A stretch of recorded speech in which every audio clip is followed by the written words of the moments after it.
बेनि गेजेरजोंनो आङो फंनैसो आरो बाथ्राखौ आं फोरमायनो लादों XNDP इउनिटि फराम आफादनिफ्राय आंनि बुंनो नागिरनाय खारना बेनो सिबिजाथाव जोंनि बारग' एनडिबिफोरनि सायाव आङो गुरैयै आपिल खालामनो नागिरदों। मानगोनां जोंनि बारग' XNDP नोंथांमोनखौहाय अराय समनि थाखाय जोंहा गोबां खामानि मावनांगौ दङ।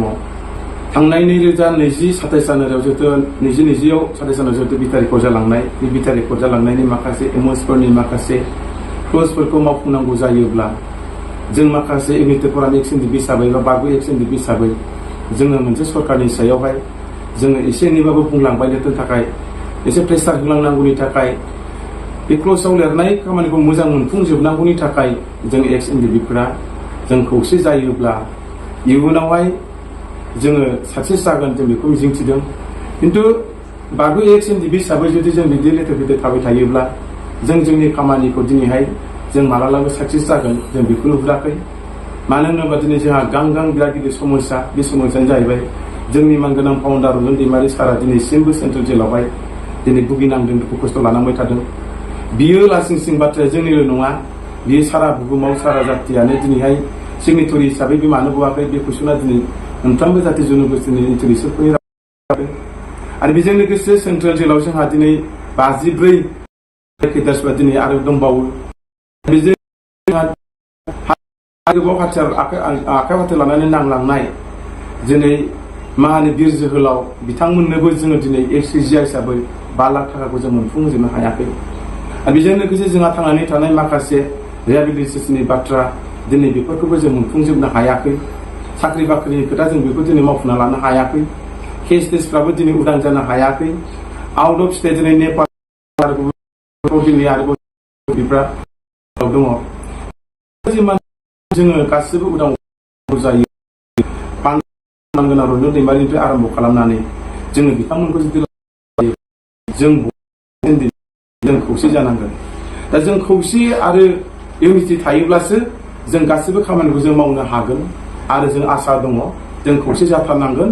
आरो खौसे जायोब्ला जों इयुनाव जों मा मावनो लादों हयथ' बे खामानियाबो जाफुंगोन। जोंनि गासिबो आद्रा खामानि बेफोरखौबो जोङो फुलफिल खालामना होनो हागोन बेखिनिखौ मिजिंथिदों। बेनिखायनो जोंनि दानि सरकाराव थानाय EMनिफ्राय लानानै MLAनिफ्राय लानानै आरो MCनिफ्राय लानानै आरो जेसेबां सिनियर बारग' दैदेनगिरिफोर दोङो बारग' कमरेड्सफोर दोङो दिनै बिथांमोनखौ आं दिनै नैबे ससियेल मिडियानि गेजेरजों खावलायदों अननानै बयबो गावनि लोगो कमरेड्सफोरखौ उदां अख्राङाव लाबोनांगौनि थाखाय आरो सेन्ट्रेल जेलनिफ्राय उदां अख्राङाव लाबोनांगौनि थाखाय जेलफोरनिफ्राय बारग'नांगौनि थाखाय जों खौसे जानांगोन। जों खौसे जायाब्ला जों आरो इयुनाव खस्थ' जालांबाय थागोन। बेखौ जों नोजोर बोनानै इउनिटि फराम XNDPनिफ्राय जों दिनै बार जोङो माथो होबाय थादों। दिनै जों खोथा बुंबाय थादों। जोंनि सार्थ'आ दिनै XNDP हिसाबै बा इउनिटि फराम हिसाबै गावखौ फोथांनायनि थाखाय जों दिनै इउनिटि फरामखौ जों दायाखै। इउनिटि फराम हिसाबै जों बेखौनो दादों, जों नोजोर बोदों जे इयुनाव जोंनि बिटिआर एकर्डनि इम'सफोरखौ मावफुंनो थाखाय मोनफुंनो थाखाय जों मोनसे प्रेसार ग्रुप हिसाबैसो जों दिनै बेखौ दाना लादों। प्रेसार ग्रुप हिसाबैबो जों सोरबा सरकारनि एगेन्स्टआव थांनानै बाथ्राखौ जों बुंनो नागिराखै। जिखुनु समाव सुबिदा उसुबिदा मोनसे टिमखौ लानानै जों हाबनानै शेयार खालामनो थाखायसो जों बेखौ दादों। बेवहाय सोरबा सरकारफ्राबो जोंखौ उल्था जाहाथे नेगेटिभ साननानै जोंखौ भुल लाया बेखिनिखौ दिनै जोङो बे ससियेल मिडियाजों खावलायबाय। बेनिखायनो आं दिनै जोबथारनायाव खावलायनो सानदों बे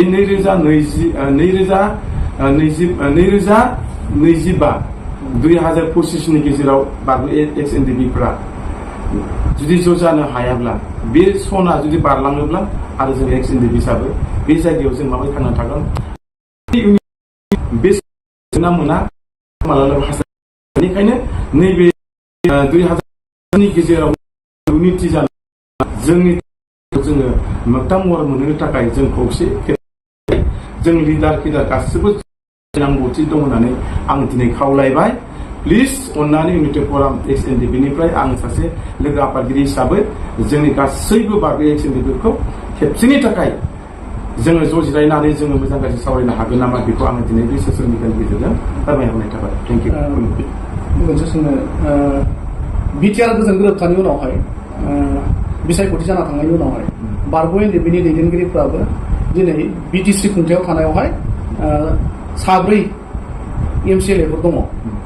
दा बिथांमोना सरकारजों थाजासेयावबो बे बिटिआर गोरोबथानि एमअएसफोरा दिनैसिम मावफुंजायाखै दा बियो बिटिसि सरकारा बाहायनो थाखाय बोसोरसेल' दंसै गेजेराव दा बेनि गेजेराव जुदि बेफोर मावफुंजायाब्ला एक्स एनडिपि इउनाइटेड फराम हिसाबै फैगौ 2025 बिटिसि इलेक्सनाव बाहागो लागोन नामा? नोंनि सोंनायनि कुइसना जोबोद इन्टारेस्टिं आरो बेखौ होनो गोनां दङ मेसेजखौ जे दानि माखासे नैबे पावाराव थानाय बा सरकाराव थानाय जोंनि माखासे इएमनिफ्राय लानानै एमएलएनिफ्राय लानानै डेपुटेसिनिफ्राय लानानै आरो माखासे एमसिएलएफोर दङ जे बिथांमोना दिनै पावाराव थानानैबो माखासे खामानिखौ किसु बुस्थुखौ एलायन्सआव थानाय हिसाबै सिंगेल हिसाबै बारग' एनडिपिनि थाखाय बिथांमोना खोथा बाथ्राखौ बुङा नङा बुंदोंबो खोमा खिन्थु किसु बुस्थुखौ सिंगेल हिसाबै बिथांमोना मावहोनो हायाखै आं दिनैहाय सिन्था खालामनाया मोजां बे 2025 गेजेराव जोंनि माखासे क्लजफोरनि खामानिखौ मावनो गोनां जायोब्ला जोङो जेरैखि जायाबाबो ज' जानांगोन आरो जोंनि एमएसफोरनि खामानिखौ मावनो थाखाय बिथांमोनाबो ज' ज'यैनो जोंजों सावरायनांगोन अब्लासो बे खेबनो साक्सेस जागोन आरो 2025आव 2025आवहाय इलेक्सननि बाथ्रा दिनै एसे एनै ससियेल मिडियाआव ओंखारबाय थादों बे सम आरो थासारिया जुदि थोनोब्ला बे 2025नि गेजेराव जुदि जोंनि एनडिपिनि माखासे क्लजफोर जुदि मावफुंजायाब्ला जुदि मोगथां महराव जुदि मोनाबा फाउन्डार मानगोनां दैमारिमोना जुदि गवाब्ला हयथ' इउनाइटेड फर नेक्स्ट एनडिपिनिफ्राय बे बुस्थुखौ जोङो साननोबो बाध्यता जागोन बेखिनियानो